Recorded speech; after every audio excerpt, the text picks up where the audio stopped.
The U.S. government logged 80 trunks when it seized Nikola Tesla's entire estate 2 days after he died. 9 years later, his family received 60. No official has ever explained where the other 20 went. There is a notebook that no one living has ever read. It had several hundred pages. Some of those pages were labeled, in Tesla's own handwriting, with a single word: government. It vanished from his hotel room before anyone official admitted to entering it. The Hotel New Yorker still stands on 34th Street in Manhattan.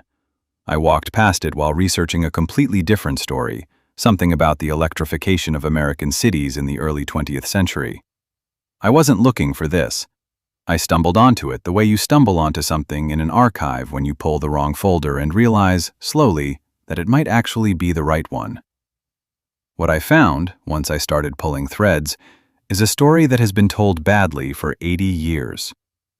The conspiracy version gets it wrong. The dismissive version gets it wrong too. And the documented version, the one that lives in declassified government files, court records, and a museum in Belgrade that still holds what remains, is stranger and more troubling than either of them. On the night of January 7, 1943, Nikola Tesla died alone in room 3327 of the Hotel New Yorker. He was 86 years old. A maid named Alice Monahan found his body the following morning after she ignored the "Do Not Disturb" sign that had been on his door for 2 days. An assistant medical examiner named Dr. H.W. Wembley ruled the cause of death as coronary thrombosis. No suspicious circumstances. The inventor of the alternating current system that powers the modern world died broke, in debt, in a mid-range hotel room on the 33rd floor. The man who had licensed his AC patents to Westinghouse Electric in 1888 for a sum that should have made him permanently wealthy had spent his final decades leaving unpaid bills at New York hotels, surviving on a monthly charity stipend from Westinghouse, feeding pigeons on the roof. By 1943, his fortune was gone. His laboratory was gone. The tower he had built on Long Island, the one he believed could transmit electrical power wirelessly to every human being on the planet, had been demolished for scrap metal in 1917 to pay off a debt he could no longer service. He died with almost nothing. Almost. What Tesla did have, at the time of his death, were his papers. Decades of notes, diagrams, calculations, patent applications, and correspondence stored in trunks at the Hotel New Yorker and at the Manhattan Warehouse and Storage Company a few blocks away. Across 26 countries, historians have confirmed a minimum of 278 patents granted to him, with additional ones they believe were never publicly registered. Over a lifetime of invention that produced the AC induction motor, the Tesla coil, the remote-controlled torpedo boat, fluorescent lighting, and the foundational patents for radio, which the U.S. Supreme Court, in the same year he died, finally confirmed as his, he had kept meticulous records of everything. Those records were what the government came for. 2 days after Tesla's death, the FBI ordered the Office of Alien Property Custodian to seize everything. J. Edgar Hoover personally classified the material most secret. Representatives arrived at the Hotel New Yorker and at the Manhattan Warehouse. They removed what government logs would later record as approximately 80 trunks of papers, equipment, records, and personal effects. I need to stop here for a moment because this is where most people telling the story get it wrong, and where the real documented version is more interesting than the conspiracy. The popular version of this story says the FBI stole Tesla's work because it contained free energy technology that powerful oil and financial interests wanted suppressed forever. I spent time verifying that framing. It collapses. There is no documented evidence that Tesla had a working free energy device. There is also a more fundamental problem with the suppression narrative. Tesla had been publishing his ideas openly in scientific journals and giving press interviews for decades. His 1934 particle beam weapon concept, which he called the Teleforce, was described in the New York Times. The patents that existed were, by 1943, either expired or already part of the public record. You cannot suppress what is already printed. The actual documented reason for the seizure was narrower and more specific. It was January 1943. The United States was 13 months into World War II. Tesla had been publicly claiming for years that his Teleforce weapon could knock 10,000 enemy aircraft from the sky at a distance of 250 miles. The government had no way to know if that claim was real or the fantasy of an aging man. And Tesla's nephew, the man who was legally about to inherit everything, was Sava Kosanovic, a Yugoslav diplomat with suspected Communist Party connections. The fear was not suppression for corporate profit. The fear was that Kosanovic would hand the files directly to the Soviets. That is the reasonable explanation. Here is what it doesn't account for. The morning after Tesla died, Sava Kosanovic rushed to room 3327 at the Hotel New Yorker. He was Tesla's nephew, the son of Tesla's youngest sister, Maritza, and he had been close to his uncle for years. By the time he arrived at the room, the body had already been removed. Kosanovic looked around and noticed something else was missing too: technical papers, and one specific item he knew Tesla kept: a black notebook, several hundred pages long, some of which were marked with the word government. The papers were disturbed. The notebook was gone. This was before the Office of Alien Property Custodian had formally acted, before any court order had been issued, before any official seizure had been announced. J. Edgar Hoover, when later questioned about whether FBI agents had entered the room and photographed or removed documents before the official action, stated that the Bureau did not have any knowledge of the fact that the papers were photographed or that his men did such thing. Did not have any knowledge. The government then assigned someone to review what had been officially collected.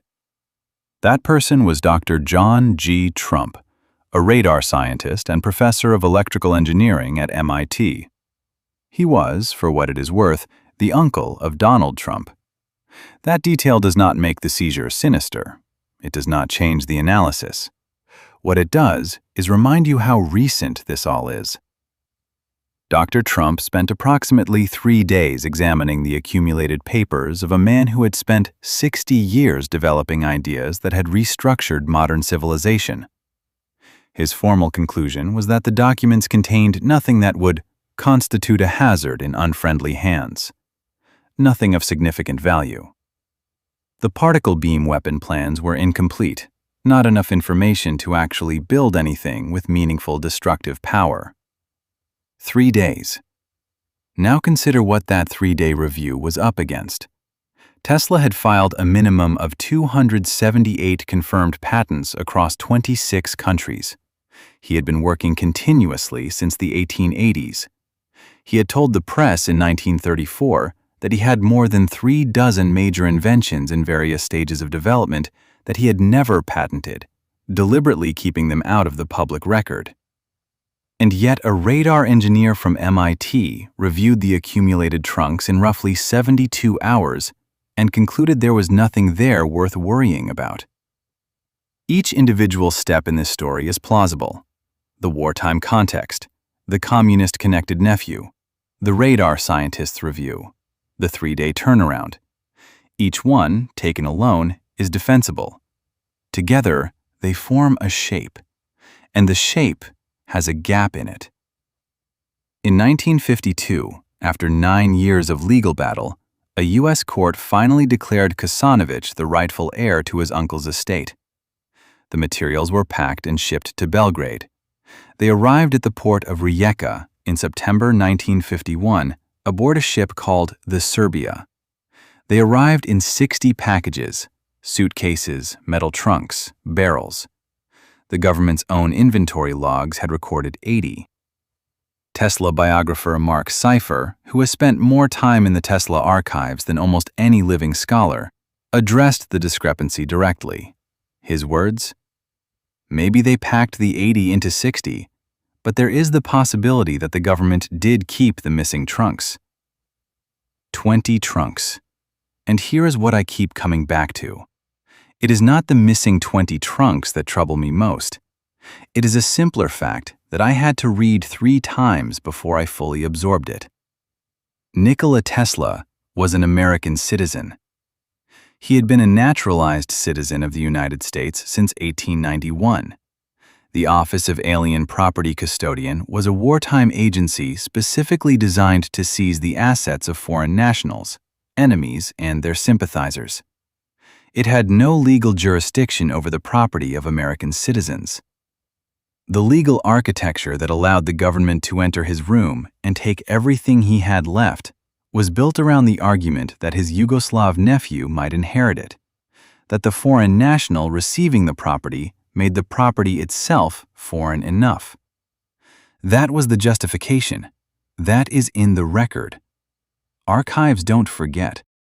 Here is the sequence, as the documented record shows it. In 1888, Tesla licenses his AC motor and polyphase patents to Westinghouse. The modern electrical grid is built on them. In 1901, with funding from J.P. Morgan, Tesla begins construction of Wardenclyffe Tower on Long Island. His stated goal is wireless electrical power available to the entire world. In 1904, Morgan withdraws funding. The reason Tesla documented in their correspondence is blunt. If power could be transmitted wirelessly, there would be no way to put a meter on it, no way to charge for consumption. In 1905, Tesla's AC patents expire, royalty payments stop, and he is left without income. In 1917, Wardenclyffe Tower is demolished for scrap to satisfy unpaid debts.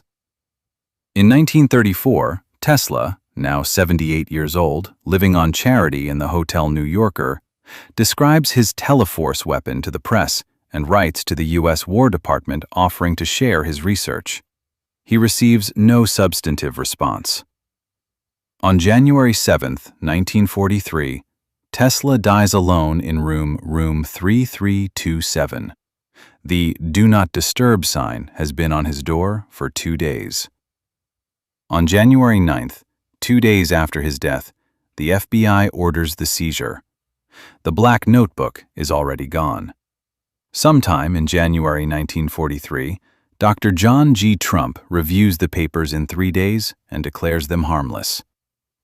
In June 1943, the U.S. Supreme Court, in a separate and unrelated ruling, formally restores Tesla's foundational radio patents, confirming his priority over Marconi. Tesla has been dead for 5 months. In 1952, after 9 years, 60 of the recorded 80 trunks arrive in Belgrade. The rest are never publicly accounted for. In 2016, the FBI declassifies 250 pages of Tesla-related documents under the Freedom of Information Act. They are largely administrative correspondence. They answer some questions. They open others. The black notebook has never surfaced. The Nikola Tesla Museum in Belgrade is open to the public. You can go there. You can walk through the rooms and see the motors, the coils, the photographs, and the gold-plated sphere on a marble pedestal that holds his ashes. That is where this man's remains ended up, in a museum in a country he had left at age 28, in a city that received 60 of 80 trunks from a government that had used a foreign national's law to seize the estate of one of its own citizens. I think about Sava Kosanovic arriving at room 3327 the morning after his uncle died, finding the body already removed, finding the papers already disturbed, knowing about the notebook, knowing it was marked government, knowing it was gone before anyone had officially arrived. He spent 9 years in courts trying to get back what remained. Tesla had been writing in that notebook for years. He was, until the day he died, still working, still developing what he believed was a method of transmitting energy through the earth itself, without wires, without meters, without anyone standing between the source and the person who needed the light. J.P. Morgan had told him there was no business model for that. The power companies agreed. The War Department did not write back. And 2 days after he died, the government sent men with trunks to a hotel room where the most important notebook was already missing. What was in those pages marked government? Was it a working principle that someone, somewhere decided should not circulate freely? Was it the incomplete rambling of an 86-year-old man who had outlived his era and his funding? Was it correspondence with officials that would embarrass someone still living in 1943? I cannot tell you.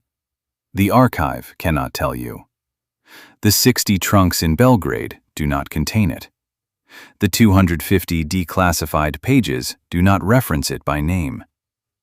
There is a notebook that no one living has ever read, and I am not sure we are meant to.